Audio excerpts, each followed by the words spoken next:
Well, once again, we gather together and transform our sanctuary into a studio audience, and this is actually the final episode of the Oprah Sinfree show, and I've been thoroughly enjoying it. I hope you have too. So let's give one more great, rousing round of applause for the talented, intelligent, beautiful Oprah Sinfree. Thank you. Thank you. Good evening, ladies and gentlemen. Welcome to the final edition of 12 Minutes or Thereabouts. I'm your host, Oprah Sinfree, and tonight we conclude our conversations with Dr. Martin Luther talking about his marriage and family life. Also joining us is his lovely wife, Katerina. But first, a word from our sponsor. Hello, friends. Well, it's certainly been an exciting Lenten series. We've had a great time hearing conversations with Dr. Martin Luther. And tonight, we have a very special guest. We're going to meet the Mrs. Luther. Yes, in honor of that momentous occasion, the folks at Amazing Grace Products have a very special offer they want to make to commemorate this occasion. With Dr. and Mrs. Martin Luther, oh, we have something very special to offer you. Whoa! Dr. Martin Luther and Mrs. Martin Luther commemorative bobbleheads! How cool are these? Yes, folks, you gotta call right now and get your set of commemorative bobbleheads to celebrate the whole Lenten season. With our commemorative bobbleheads, you too can welcome Martin Luther and his lovely wife into your home and entertain them for all eternity. Or maybe they'll entertain you. The uses for your bobbleheads are endless. Grave marker, new best friend, dashboard ornament, cake topper, microphone, bookends, microphone, Dungeons and Dragons figurines, ooh, antenna, puppet show, an eternity of possibilities. These bobbleheads provide endless fun that you don't want to miss out on. So call and order yours today.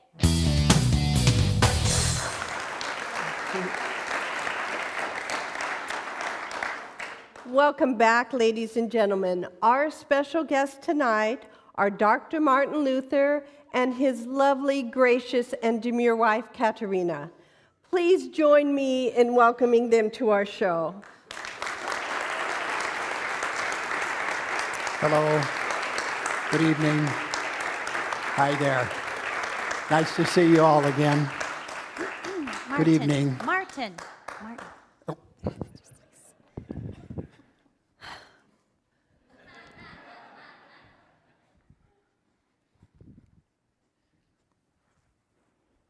Dr. Luther, it's a pleasure to have both you and Katerina with us tonight. Well, thank you, Miss Sinfree. It's good to be here again. We are going to be done here on time, right, Martin? You know, you promised I have that special on Netflix that I'm planning to watch later tonight. Oh, yeah. Yes, very well, Katie. We'll be done on time, I promise. Oh, and just please pay attention to Oprah and her questions here, okay? Oh, so it's Oprah now, is it? Is this where you've been running off to every Wednesday night for the past month? Is it, Martin? Here, I thought you were going to chapel to lead a Bible study for Methodists who wanted to become Lutherans. And instead, you've been here chatting it up with her.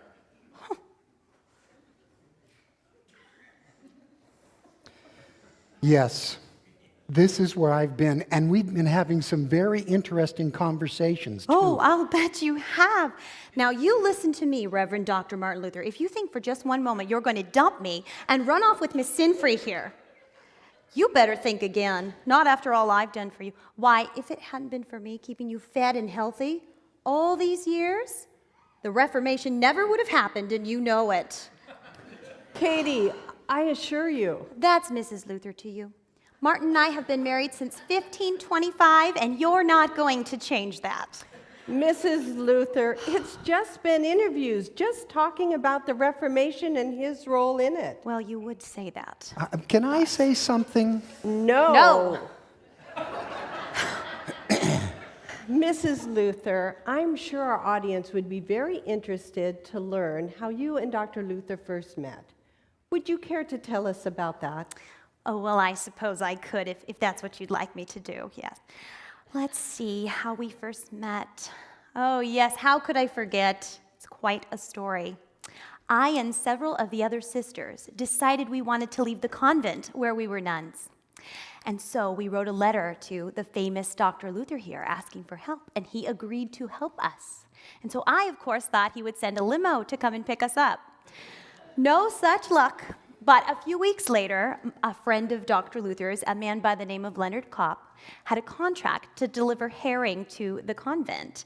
And when he did, he emptied the barrels of herring and snuck each of us into one of the empty barrels and drove off with us. And that's how we escaped.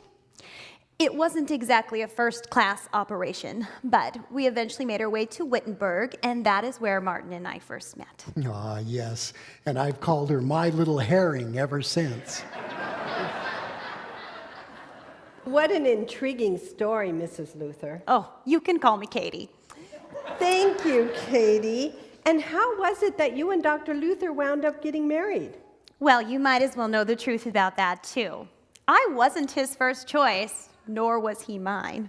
But after a few years, all the other sisters had returned home or gotten married, and I was the only one left. So I suppose Martin sort of felt sorry for me, and so in June of 1525, we were married. Well, I didn't exactly feel sorry for you, Katie.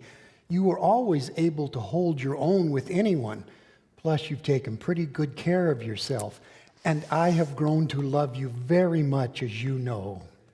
What's with all the knee padding? What are you doing? That is not in the script. I was just improvising. Well, keep your hands and your improvising to yourself. He did not do that in rehearsal, Cheryl. You're right. I would have noticed. Can I say something? No. Can we get back to the script? Say your line again. Yes, and I have grown to love you very much, as you know. Well, that certainly is true, and we've had many wonderful memories together. We had 6 children of our own. You had 6 children? That's right. Remember, Yeah. she was Catholic.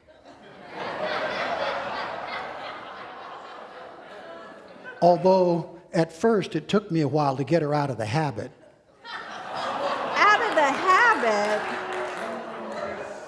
Yes, you know, the traditional nun's dress. Oh, out of the habit. But then you had 6 children. Well, once I got her into the habit. We also raised several orphans, and there were always students from the university coming and going day and night, all hours, so we really had no time to ourselves. Which is why we only had 6 children. Martin! Don't we have another video soon? Just a moment. I know that all those children and students were quite a burden for you, Katie, but you always rose to the challenge. Remember that time when you thought to ask everyone to share in those dinners? I thought your idea worked very well, very well, very well.